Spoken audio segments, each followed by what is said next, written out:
अस्सलामुअलैकुम स्टूडेंट्स। तो इस वीडियो में हम बात करेंगे क्रॉनिक इन्फ्लेमेशन के बारे में। ठीक है, क्रॉनिक इन्फ्लेमेशन के अब तो आपको पता होगा कि क्या होता है कि अभी लॉन्ग लास्टिंग होती है। ठीक है, एंड ड्यूरेशन लॉन्ग लास्टिंग होती है, लेकिन ये स्टार्ट देर से होती है। ठीक है, अच्छा जी। तो ये जो मैंने लिखे हैं ये इसके क्या हैं, कॉजेज़ हैं। ये इसके क्या हैं, पूरे कॉजेज़ हैं।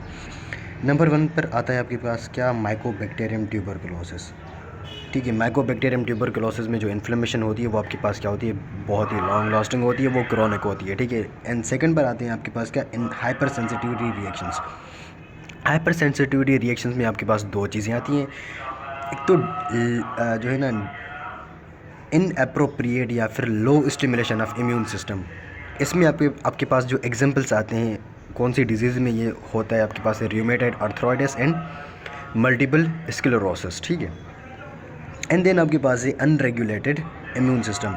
वो आपके पास मोस्टली होता है आपकी इसमें इन्फ्लेमेटरी बाउल सिंड्रोम में, आईबीडी में। ठीक है, ये इसका मैंने फुल फॉर्म नहीं लिखा, आप लिख देना। ठीक है, अपने नोट्स पर।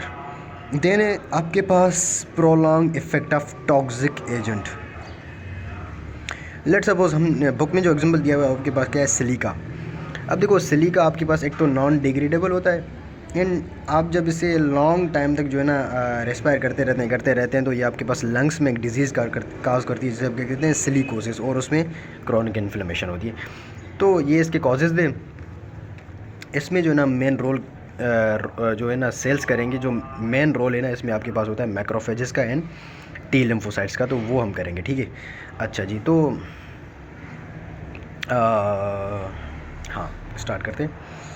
ये आपके पास क्या है, pluripotent haematopoietic stem cell, and आपके पास एक आता है आपके पास क्या, लिम्फोइड स्टेम सेल। एक आता है आपके पास क्या, माइलॉइड स्टेम सेल, एंड आपके पास एक आ गया आपके पास यहाँ से कोई भी मोनोसाइट आ गया। अब देखो, मोनोसाइट आपके पास क्या होता है, इनएक्टिव मैक्रोफेज होता है। अब मोनोसाइट आपके पास जब लिवर में जाए तो लिवर में जाएगा तो आप यहाँ पर इसे कहते हैं क्या, कप्फर सेल्स, एंड स्प्लीन में लिम्फ नोड्स में जाएगा तो इसे अब यहाँ पर क्या कहेंगे, हिस्टियोसाइट्स। हिस्टियोसाइट। जब ये स्किन में जाएगा तो यहाँ पर आप इसे क्या कहेंगे, लैंगरहैंस सेल्स। जब ये लंग्स में जाएगा तो एल्वियोलर मैक्रोफेजेस।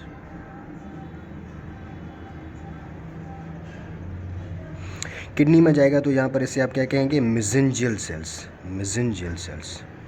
ब्रेन में जाएगा तो यहाँ पर इसे क्या कहेंगे आप, माइक्रोग्लिया। ठीक है, माइक्रोग्लियल सेल्स। ठीक है, ये था इनका जो है ना मोनोसाइट्स की, कि जो है ना ऑर्गन्स में कौन से में जाएंगे तो क्या क्या इनको नाम देते हैं। ठीक है, ये इसमें से कभी कभी क्वेश्चन आ जाते हैं, कभी कभी, लेकिन इतना इम्पोर्टेंट है नहीं। अभी हम आते हैं क्या, कि मैक्रोफेजेस की एक्टिवेशन कैसे होती है। लेट सपोज ये आपके पास क्या है, कोई भी इनएक्टिव मोनोसाइट है। क्या इनएक्टिव मोनोसाइट है, अच्छा जी। तो ये एक तो ये जो पाथवे, इसे हम क्या क्या बोलते हैं, इसके क्लासिकल पाथवे। अब देखो यहाँ पर होता क्या है कि लेट सपोज ये आपके पास क्या है, कोई भी सेल है। ये सेल यहाँ पर रिलीज़ करता है क्या,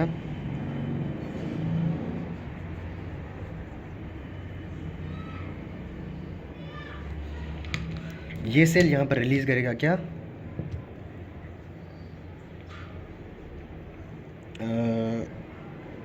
इंटरफेरॉन गैमा। ये इंटरफेरॉन गैमा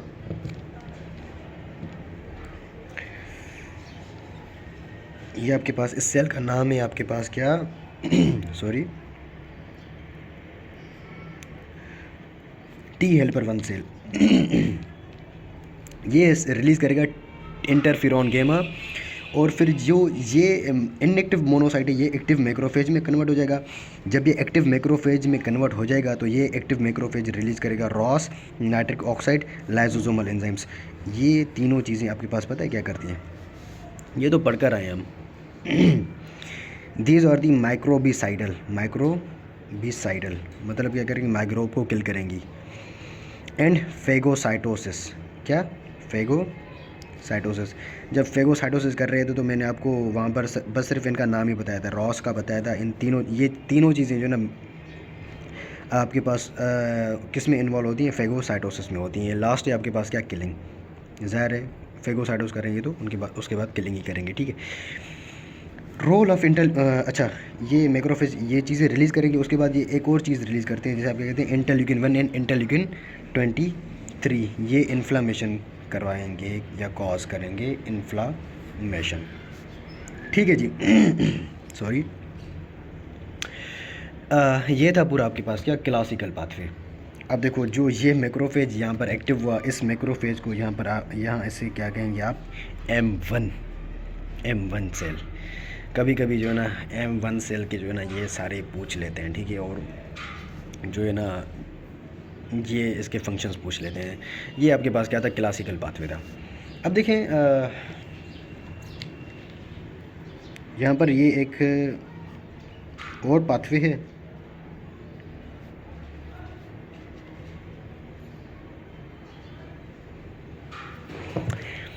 ये सेल क्या करता है, ये सेल यहाँ पर रिलीज़ करेगा क्या, एक तो रिलीज़ करेगा इंटरल्यूकिन 4, इंटरल्यूकिन 13। क्या रिलीज़ करेगा ये, इंटरल्यूकिन 4 एंड इंटरल्यूकिन 13। अब ये इंटरल्यूकिन 4 एंड 13 क्या करेंगे पता है, ये इस इनएक्टिव मैक्रोफेज को कन्वर्ट कर देंगे इस मैक्रोफेज में। और ये मैक्रोफेज पता है क्या करता है, रिलीज़ करता है ट्रांसफॉर्मिंग ग्रोथ फैक्टर बीटा। जब transforming growth factor beta release होता है तो ये क्या करता है, tissue repairing and fibrosis,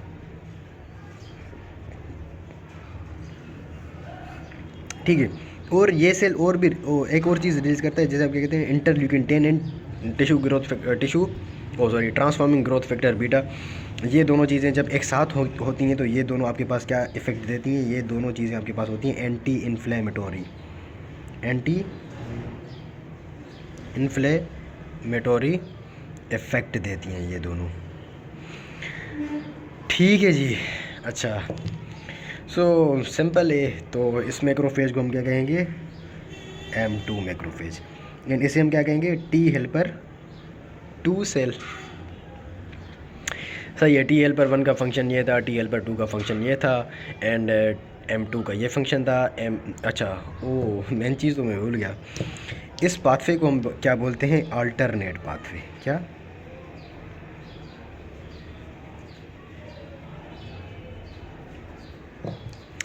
alternate pathway is involved in tissue repairing and classical pathway is involved in inflammation या फिर फेगोसाइटोसिस या फिर उसको किलिंग वाले प्रोसेस में इन्वॉल्व होता है, ठीक है। ये पूरा रोल था आपके पास क्या, मैक्रोफेजेस का।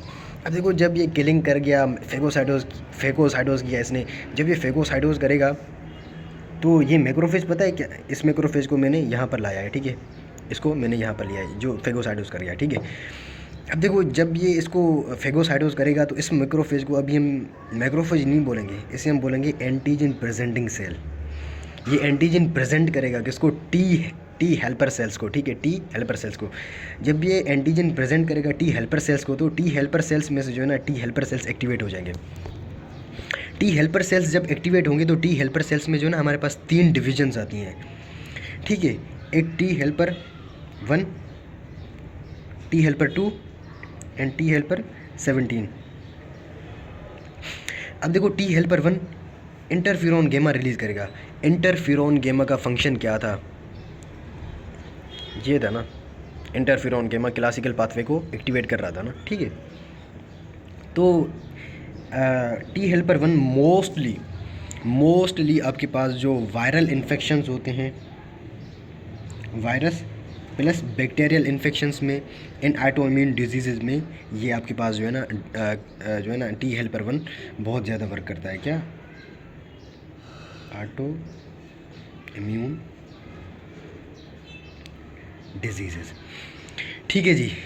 एंड देन टी हेल्पर 2 का फंक्शन क्या था, इंटरल्यूकिन 4, 5n13 प्रोड्यूस करेगा। 4, 5n13, 4n13 का हमने फंक्शन देख लिया था, ठीक है। अब देखो ये क्या कर रहे थे, एक्टिवेट कर रहे थे ना आपके पास किसको, अल्टरनेट पाथवे को, ठीक है। ये दोनों जो है ना एक और चीज़ भी करते हैं, ठीक है। ये क्या करते हैं, एक्टिवेट करते हैं आपके पास इस सेल को,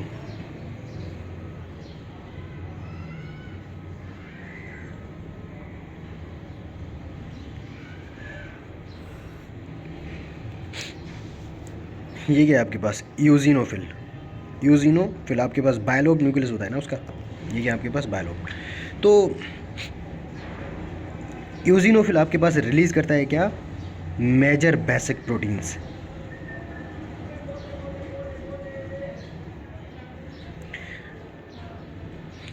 और जो मेजर बेसिक प्रोटीन्स हैं ये कब रिलीज़ करता है, जब कोई भी helminth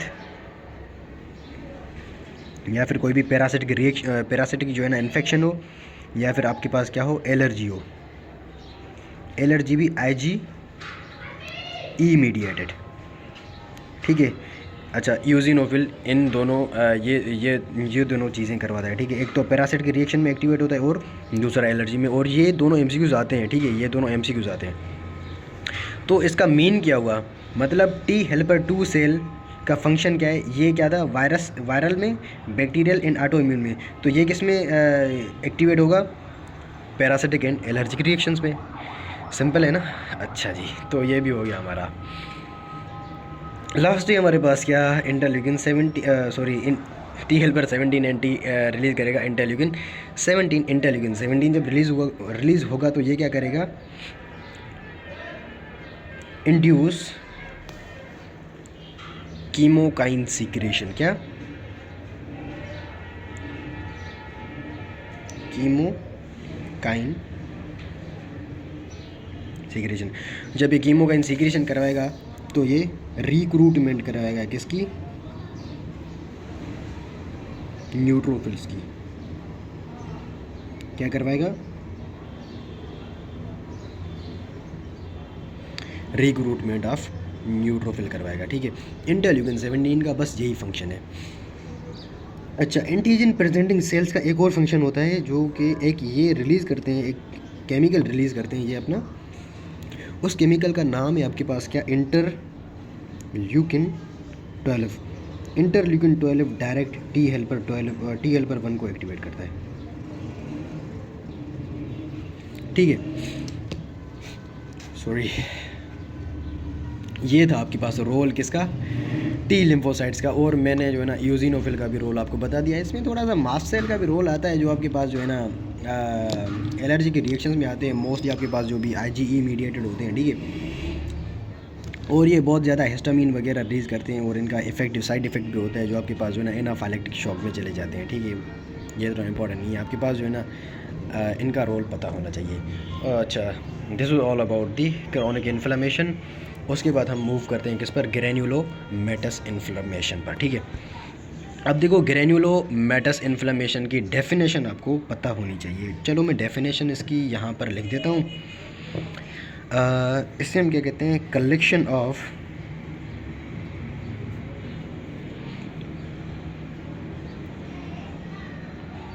macrophages plus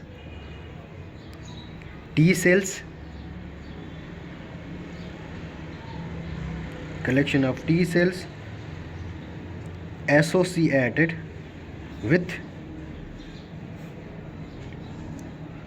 necrosis is called granulomatous inflammation। ये क्या आपके पास क्या है, मैक्रोफेज है, ठीक है। ये आपके पास डेफिनेशन है। और ग्रेन्युलोमेटस आपके पास जो है ना 2 टाइप्स की होती है, एक फॉरेन बॉडी मीडिएटेड होती है और एक इम्यून मीडिएटेड होती है। फॉरेन बॉडी मीडिएटेड में आपके पास absence of stimulated cell mediated immunity, the most important point. इसमें कोई भी सेल मीडिएटेड इम्यूनिटी नहीं होती एंड ये मोस्टली एसोसिएटेड होती है किसके साथ, जब आप IV ड्रग अब्यूज़ करते हो ना, उसमें तो आपके पास जो है ना बैक्टीरिया वगैरह जो है ना वो चले जाते हैं, ठीक है, आपके पास ब्लड वेसल में उसके through associated with IV drug abused. Immune में क्या होता है आपके पास जो है ना, ये इसमें T सेल की इम्यूनिटी मौजूद होती है और एक कंडीशन आती है इसमें क्या, शिस्टोसोमियासिस मियासिस। अब देखो इसमें होता क्या है, जो ना इसमें टी हेल्पर 2 का मेन रोल होता है। टी हेल्पर 2 का इसमें क्या होता है, मेन रोल होता है। T helper 2 response, T helper 2 response होगा तो यहाँ पर एक्टिवेट कौन होगा, यूजिनोफिल, यूजिनोफिल के साथ रेस्पॉन्स एंड एसोसिएटेड विथ यूजिनोफिल। ये याद करना बस, शिस्टोसोमियासिस में ये याद रखना कि इसमें टी हेल्पर 2 का रेस्पॉन्स होता है यूजिनोफिल से, इससे ये होती है रिलेटेड, ठीक है। अच्छा, इसकी अब हम जो है ना मॉर्फोलॉजी पर आते हैं, ठीक है। अब देखो इसकी डेफिनेशन को जो है ना याद करना, बस यही याद करना, सारा समझ में आ जाएगा। इसमें इसके सेंटर में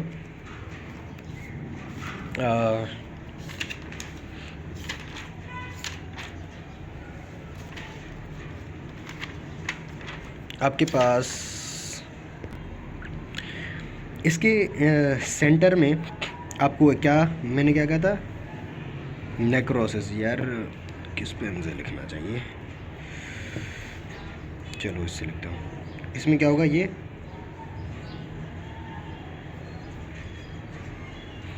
नेक्रोसिस, सेंटर में क्या होगी इसमें, नेक्रोसिस। तो नेक्रोसिस वाला पॉइंट क्लियर हो गया। अच्छा जी, देन ये क्या है आपके पास, क्या, मैक्रोफेजेस। मैक्रोफेजेस वाला भी क्लियर हो गया। एंड उसके बाद इसमें जो है ना ये वाले सेल हो गए आपके पास, क्या, लिम्फोसाइट्स। लिम्फोसाइट्स में यहाँ पर टी लिम्फोसाइट्स, ठीक है। और ये वाले सेल हैं आपके पास, क्या, फाइब्रोब्लास्ट, ठीक है। ये क्लियर होगा, ये तो आपको क्लियर होगा, ठीक है। अच्छा, अब जो इसमें मेन पॉइंट है ना, यहाँ पर ये जो नेक्रोसिस होती है ना, ये केजियस होती है, क्या। अच्छा, ग्रेनुलोमेटस जो है ना वो केजिएटिंग, ये यहाँ पर मैंने जो एग्जांपल लिया है केजियस नेक्रोसिस का लिया है। नॉन केजिएटिंग नेक्रोसिस के भी होते हैं, वो आपको मैं बताता हूँ वो कौन सी होती हैं। अच्छा जी, तो इसके अराउंड आपको मिलेंगे ये सेल्स। इन सेल्स को हम क्या बोलते हैं, एपिथेलियोइड सेल, क्या।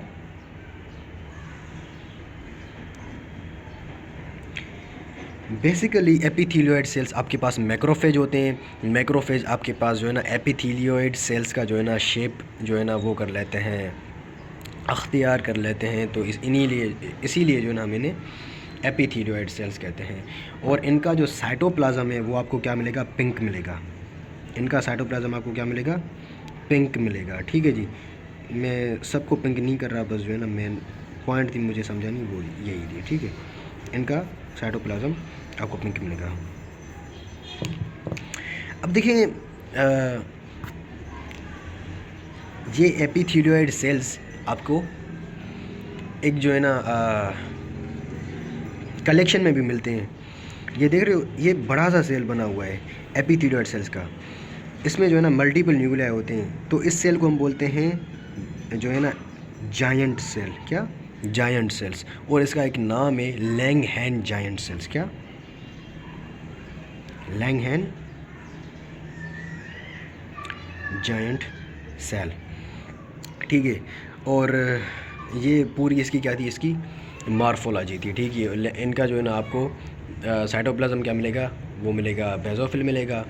और ये जो है ना इनके अराउंड क्या होता है, फाइब्रोब्लास्ट की भी एक रिम होती है, ये देख रहे हो, फाइब्रोब्लास्ट भी इसके अराउंड होते हैं।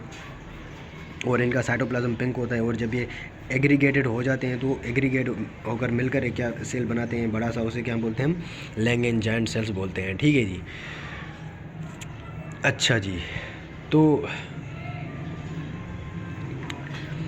ये जो मैंने यहाँ पर केजियस नेक्रोसिस का एग्जांपल दिया है, ये आपके पास होता है माइकोबैक्टीरियम ट्यूबरकुलोसिस के जो है ना उसमें होता है, ठीक है। माइकोबैक्टीरियम ट्यूबरकुलोसिस का जो भी वो होता है, इन्फ्लेमेशन होती है, उसमें आपको मिलता है, ठीक है जी। अच्छा, तो एक तो आपको मिलेगा, हाँ, ये आपके पास क्या था, केजियस नेक्रोसिस आपको सिर्फ मिलेगी टीबी में। यहाँ पर मैं लिख रहा हूँ non caseating necrosis, non caseating necrosis. अब देखो नॉन कैजिएटिंग नेक्रोसिस आपको एक तो मिलती है क्रॉन्स डिजीज़ में,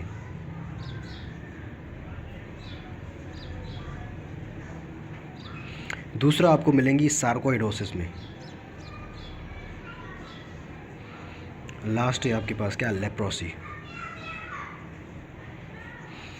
ठीक है, बस कैजिएटिंग नेक्रोसिस आपको कहाँ मिलेगी ये याद रखना, और उसके अलावा जो है ना आप क्या याद रखना, कैजिएटिंग किस में मिलेगी, नॉन कैजिएटिंग किस में मिलेगी। अच्छा, जो जिस भी ग्रेन्युलोमेटस में आपको ये फाइब्रोब्लास्ट मिलें तो ये समझ जाना, फाइब्रोब्लास्ट सेल्स मिलें तो ये समझ जाना कि ये जो इन्फ्लेमेशन है ना वेरी ओल्ड है, वेरी ओल्ड है, ओल्डर या फिर ओल्ड। ठीक है, जिसमें आपको फाइब्रोब्लास्ट मिले समझ लेना कि आपके पास क्या है।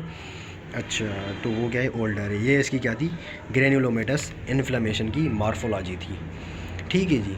अच्छा, होप कि जो है ना पूरा आपको क्रॉनिक इन्फ्लेमेशन एंड ग्रेन्युलोमेटस इन्फ्लेमेशन पूरा क्लियर होगा।